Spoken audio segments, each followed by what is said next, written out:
Hey everybody, good afternoon. This is Corey Ford, Mr. Hardwood. Hope you're doing well. Hey, listen, so I know this is the big day a lot of y'all been waiting for, having me back out here at Tyler Perry's house, and also my new awesome client, David Turner.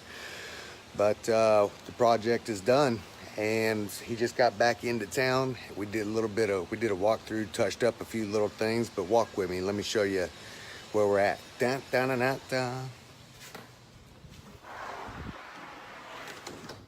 As you guys can remember, this was my big wall right here where I battled to keep my plastic covered up. And then this is my floor, my family room here. And our goal was to match up to this pre-finished fumed herringbone. But also we wanted herringbone in the kitchen.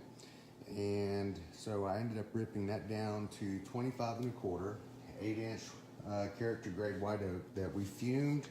And I fumed it, stained it weathered oak, and we come in with traffic HD finish.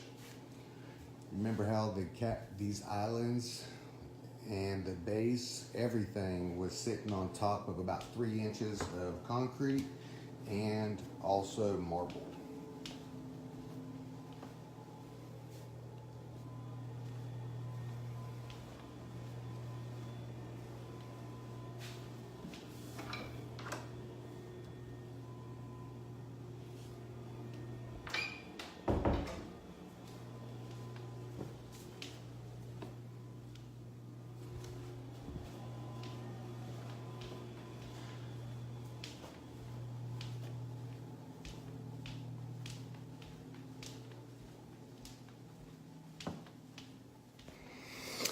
It's taking a minute to get it done and to get it beautiful and hardwood style happy, but we did it. So MrHardwoodInc.com, we specialize in exceeding expectations.